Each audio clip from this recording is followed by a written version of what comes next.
Okay, now let's create a teddy bear using a ribbon with ribbon. Teddy bear with ribbon. So I just place this ribbon here. Okay, I just arrange first the ribbon first before we proceed.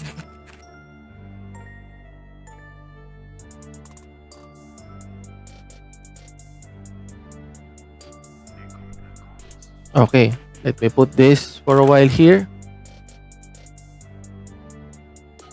Now, let's create a bear. Just like that. Create 2-inch bubble here, 1-inch bubble for the ear, and 2-inch bubble for the top head of your bear, 1-inch bubble for the other ear of your bear, and another 2-inch bubble, and put it together as a loop. Create a teddy bear twist here, another teddy bear twist here, and put this mouth of your bear through this portion. Okay, and arrange the ears of your teddy bear just like that. Now, create a 1-inch bubble for the neck, 2-inch bubble here, create 5 1-inch bubbles just like that, just like so, just like this, and another 2-inch bubble for your arms. And for the last part, since we don't have allowance here, need to remove some excess air.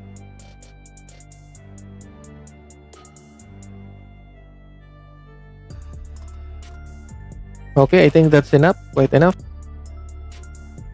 Okay, now let's create the teddy bear tail and at the same time the feet of our teddy bear. That's it. Now we need to put all these bubbles together.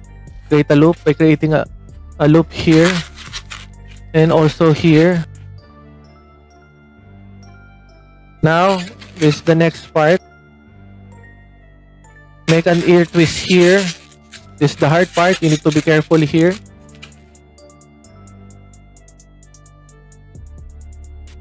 And create an ear twist here. That's it. This is your arms of your bear. Now you need to put the ribbon of your teddy bear. Very exaggerated ribbon.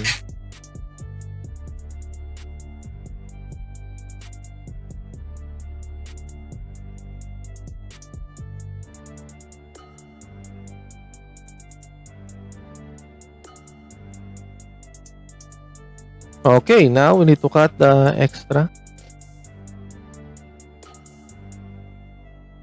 Okay, that's it. Now, of course, you need to arrange this by popping this.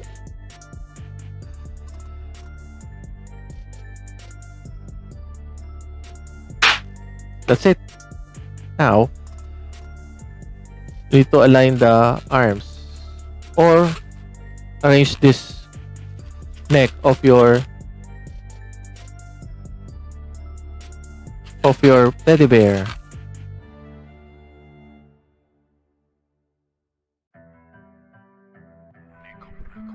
And we have a very exaggerated ribbon for your teddy bear.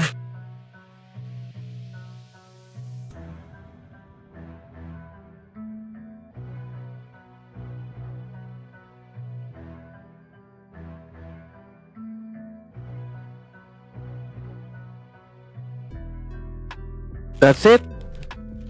A teddy bear with a ribbon. Hope you like it. Thank you so much. Thank you.